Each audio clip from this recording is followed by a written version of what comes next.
Conflicto congelado en la frontera de Ucrania.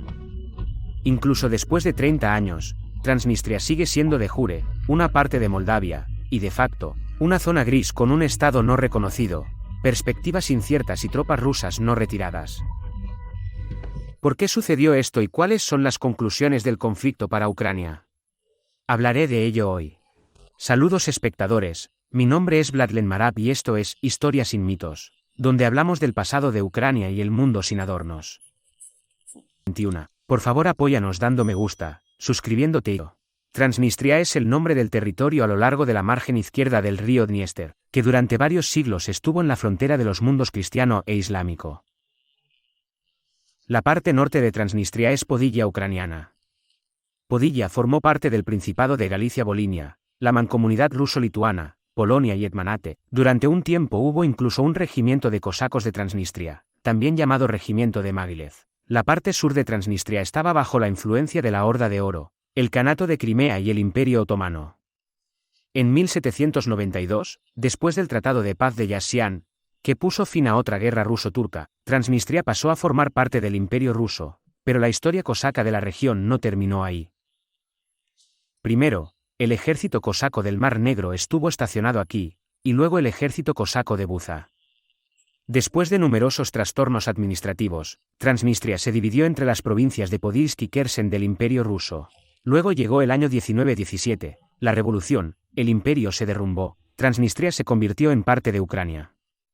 Primero, por un corto tiempo antes de que la República Popular de Ucrania y el Estado ucraniano de Hetman Pavlo Skoropadsky, más tarde a la Ucrania soviética. Pero como antes, e incluso entonces, Transnistria no constituía ninguna región definida coherente. Después de todo, permaneció dividida entre las provincias de Podilsk y Kherson, Podilsk y Odessa de la URSS. Pero en 1924, la situación cambió radicalmente. Podemos decir que fue en ese año cuando se sentaron las bases del conflicto de Transnistria. Y las razones de esto fueron las grandes políticas y los planes agresivos del Kremlin. Como saben, los bolcheviques se negaron a reconocer la anexión rumana de Besarabia, la región histórica entre los ríos Dniester, Prat y Danubio. Los planes de la Revolución Comunista Mundial, o la invasión de Europa, tampoco fueron a ninguna parte. Con el advenimiento de la NEP, simplemente fueron postergados hasta una mejor oportunidad. Mientras tanto, el liderazgo soviético decidió colocar una mina de acción lenta debajo de la vecina Rumanía. Así, se creó la República Autónoma Socialista Soviética de Moldavia como parte de la Ucrania soviética, en la margen izquierda del Dniester. Abreviado, MASR. La aparición de esta entidad se convirtió en un vívido ejemplo de la estrategia híbrida que el Kremlin ha adoptado durante mucho tiempo. Desde el principio, el MASR fue visto como un trampolín para una mayor anexión de Besarabia y luego, posiblemente, Rumanía, y la creación de una ruta a los Balcanes. Desde este territorio era conveniente realizar propaganda antirrumana, suscitar sentimientos prosoviéticos entre los moldavos, enviar agentes a Besarabia. No es cierto que no hubo razones para la formación de la autonomía moldava en Ucrania. Había razones. Durante las décadas anteriores, los inmigrantes moldavos se asentaron activamente en la margen izquierda del Dniester, pero nunca constituyeron una mayoría absoluta en la autonomía recién formada. La composición nacional del MASR era muy rica. Había rusos, judíos, alemanes, búlgaros y griegos, pero sobre todo había moldavos y ucranianos. Además, según el censo del 26º año, los moldavos constituían solo un tercio de la población y los ucranianos, la mitad. Según el censo del 39º año, el número de moldavos en general se redujo al 28,5%. Extraña autonomía moldava, ¿no? Y este hecho solo prueba una vez más el carácter artificial de la creación del MASR. Por cierto, el área de la autonomía no era tan pequeña, 8.288 kilómetros cuadrados, es decir, más que la moderna región de Chernivtsi en Ucrania, o casi tanto como el área de la isla de Creta. Cuando, antes del inicio de la Segunda Guerra Mundial, la Unión Soviética y Alemania firmaron un protocolo adicional secreto al Pacto Molotov-Ribbentrop, la parte soviética se reservó la posibilidad de anexionarse Besarabia. Además, la Alemania nazi demostró su, por así decirlo, absoluto desinterés por la región. Usando un protocolo adicional secreto, en el verano de 1940, la URSS anexó Besarabia, el norte de Bucovina y la región de Erz de Rumanía. Pero esta es una historia aparte y será discutida en otro vídeo. El 2 de agosto de 1940 años, se creó la República Socialista Soviética de Moldavia en la abrumadora parte de la anexionada Besarabia. El norte y el sur de Besarabia fueron entregados a la Ucrania soviética. Y ahora ha desaparecido la necesidad de la autonomía moldava dentro de Ucrania. Ella estaba dividida. 8 distritos siguieron siendo parte de la RSS de Ucrania, 6 fueron transferidos a la RSS de Moldavia recién formada. Aquí están estos 6 distritos en la margen izquierda del Dniester: Grigoriopolski, Dubosarsky, Kamensky, Rynitsky, Slobodzeisky, Tiraspolski, y se convirtieron en el territorio por el que estalló el conflicto a principios de los 90. Es necesario comprender que la margen izquierda del Dniester, o Transnistria, se convirtió en la región más industrialmente desarrollada de la República Socialista Soviética de Moldavia. Entre el 35 y el 40% del Producto Nacional Bruto de la República de la Unión se produjo aquí. A pesar de la pequeña área, unos 4.000 kilómetros cuadrados, la densidad de población era muy alta. Al final de la URSS, era de unas 200 personas por kilómetro cuadrado. En Ucrania, en comparación, solo había 85. La población de la región era mixta, moldavos, ucranianos y rusos representados casi en partes iguales. El número de rusos aumentó significativamente durante los años del gobierno soviético. Otro factor importante es la élite local, la mayoría de los cuales no eran locales, sino representantes de la nomenclatura de toda la Unión. Se comunicaban casi exclusivamente en ruso y sentían que eran principalmente personas soviéticas y no parte de la élite moldava. Las contradicciones entre Chisinau y Tiraspol comenzaron a crecer rápidamente en la primavera de 1990. La Unión Soviética entró en un periodo de crisis política y económica. Las tendencias de independencia se intensificaron, la influencia del centro de la Unión en las afueras del imperio se debilitó. La nomenclatura de Transnistria hasta el último apoyó las ideas de Moscú, mientras que el liderazgo de la RSS de Moldavia se dirigió al acercamiento con Rumanía. La manifestación más notable de esto fue el retorno de la lengua moldava del cirílico a los gráficos latinos. Aquí hay que decir que todavía no hay unanimidad entre los lingüistas. La mayoría considera que el moldavo es un dialecto del rumano, y una minoría, un idioma separado. En la Unión Soviética, solo se utilizó oficialmente la versión cirílica del idioma moldavo, desarrollada sobre la base del alfabeto ruso. Esta opción continuó usándose en Transnistria y, por cierto, todavía lo están haciendo, ignorando la decisión de Chisinau. Por lo tanto, cuando dicen que el idioma no importa, no lo creas, sí importa. Ya el 2 de septiembre de 1990, un Congreso Extraordinario de Diputados declaró Transnistria, que antes no tenía ningún estatus especial, una república soviética separada dentro de la URSS. Por supuesto, este acto no fue reconocido en Chisinau, pero tampoco en Moscú. Gorbachov enfatizó la indivisibilidad de la RSS de Moldavia. Parecía que el incidente había terminado, pero en agosto de 1991 hubo un intento de golpe de Estado en Moscú, y este evento una vez más dividió a las élites políticas de Tiraspol y Chisinau en diferentes lados de las barricadas. La dirección de la RSS de Moldavia no reconoció el golpe y lo condenó. El 27 de agosto, 3 días después de Ucrania, declaró su independencia. El Estado comenzó a llamarse República de Moldavia, en lugar del nombre Moldavia, que se usaba en la época soviética. En cuanto a Transnistria, apoyaron a los insurgentes del DKNS PUS, y cuando sufrió un hundimiento sin gloria, también declararon la independencia, y lo hicieron incluso 2 días antes que Moldavia. Pero la independencia se veía muy extraña. Parece que abandonaron la URSS, pero se conservó el nombre. La República Socialista Soviética de Moldavia de Transnistria. La constitución de la URSS y todas las leyes de la Unión Soviética continuaron en vigor, y solo en noviembre, cuando el colapso final de la Unión Soviética. La Unión quedó clara para todos, las palabras soviético y socialista se eliminaron del nombre. Desde entonces, esta entidad autoproclamada se ha denominado República Moldava de Transnistria. Abreviado, TMR. Kishinev no iba a perder el control de Transnistria, porque es el 11% del territorio y el 17% de la población de Moldavia. 700.000 personas en ese momento. Y, repito, la región económicamente más desarrollada. Además, La autoproclamada república no fue reconocida por ningún Estado miembro de la ONU, a diferencia de Moldavia, que se convirtió en miembro de pleno derecho de la comunidad mundial. Por primera vez, la violencia ocurrió en la ciudad de Dubosari en el otoño de 1990. Y en el año 91, las autoridades de Transnistria, sobre la base de unidades de trabajo asistidas por la milicia, comenzaron a crear formaciones militares. Al principio se llamaron TMR, más tarde TMR. A principios de marzo de 1992 estalló un enfrentamiento militar abierto entre Chisinau y Tiraspol. Mucho más tarde, durante la guerra en el este de Ucrania, los separatistas locales fueron apoyados por voluntarios de Rusia que se hacían llamar cosacos. Cosacos de Don, Kuban u Orenburgo. También hubo representantes de organizaciones nacionalistas, que ya entonces promovieron la idea de una paz rusa. Quiero decir que los cosacos no tienen nada que hacer aquí. Deberían ir. Urgente, ¿por qué es? Quiero que entiendas que tu llamado será transmitido por televisión mañana y tus amigos lo verán. Es decir, quiero que hables conscientemente. Lo hago. No porque estés rodeado de tropas moldavas. Yo entiendo que aquí simplemente nos arrastraron a la política sucia, a su juego sucio. Éramos solo herramientas.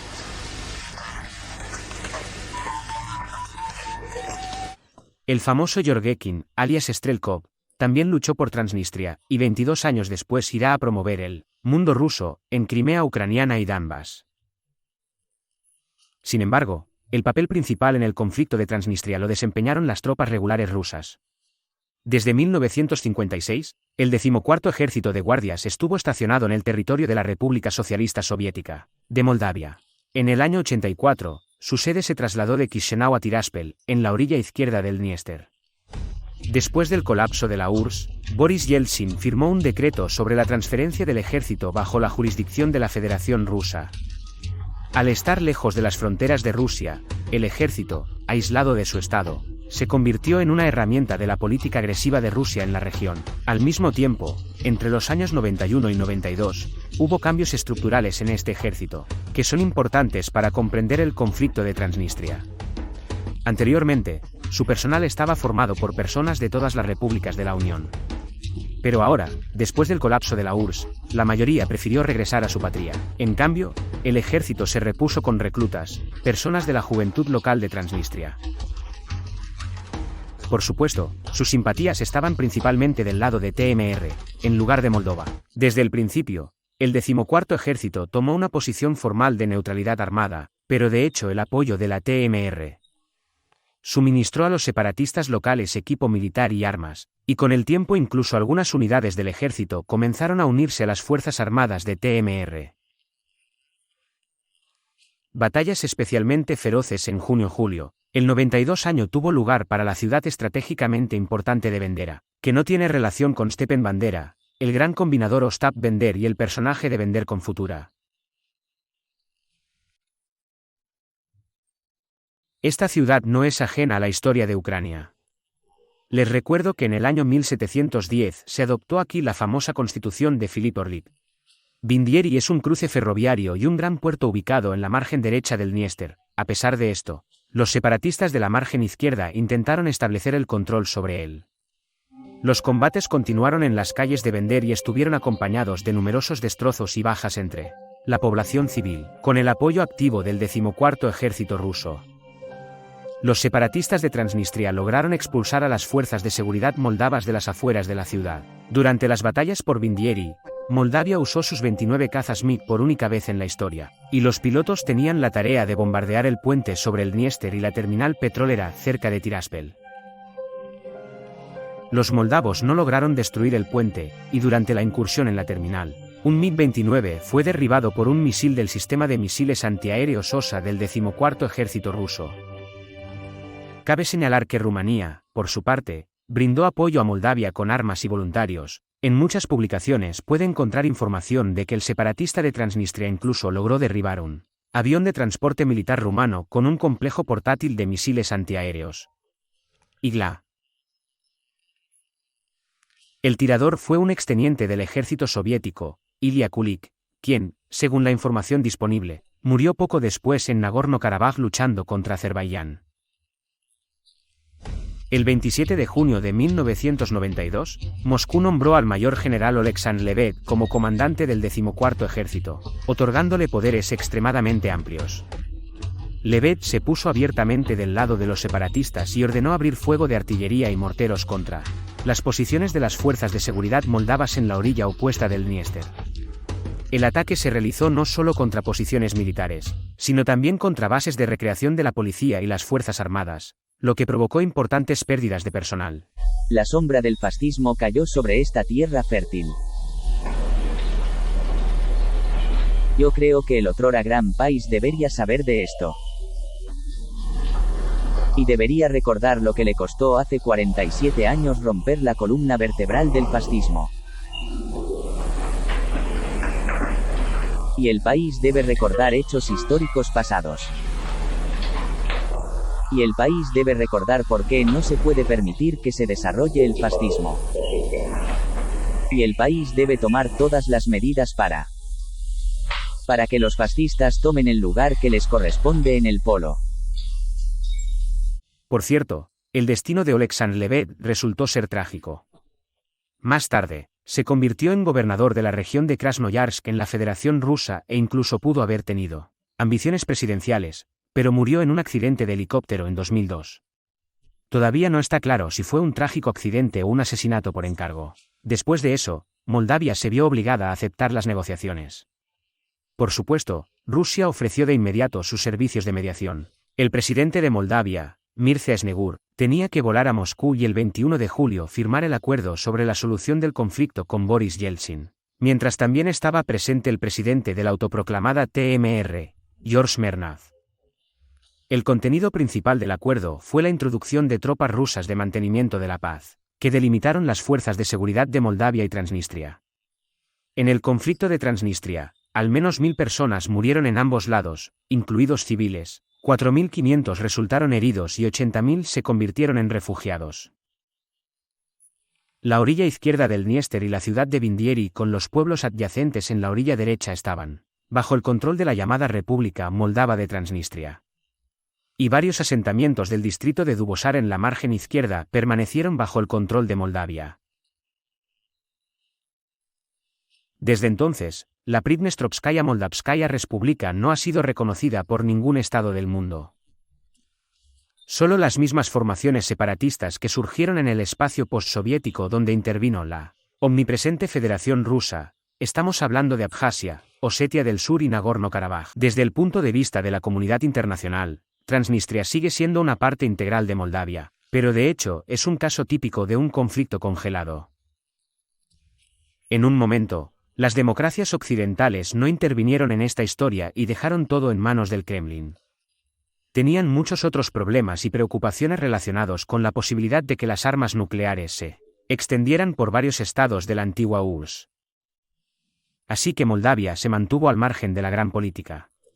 Ahora, desde el apogeo del tiempo, está perfectamente claro para todos que Rusia usa su presencia militar en Transnistria para presionar tanto a Moldavia como a Ucrania. Allá por los años 90, Boris Yeltsin prometió a Mechi y Snegur retirar las tropas rusas de allí. Sin embargo, esto aún no se ha hecho. El 14º Ejército se ha convertido en un grupo operativo de tropas rusas en Transnistria, y el Kremlin explica su presencia como la necesidad de llevar a cabo una misión de mantenimiento de la paz. En el año 99, según la declaración de la Cumbre de Estambul, Rusia se comprometió a retirar sus tropas en 2003 años, y hace literalmente 3 años, la Asamblea General de la ONU adoptó una resolución sobre la retirada de tropas extranjeras de Moldavia. En respuesta, el Ministerio de Relaciones Exteriores de Rusia declaró desafiante que no lo iba a cumplir. ¿Y de qué otra manera si un régimen títere está en el poder en Transnistria, que existe gracias al apoyo integral del Kremlin?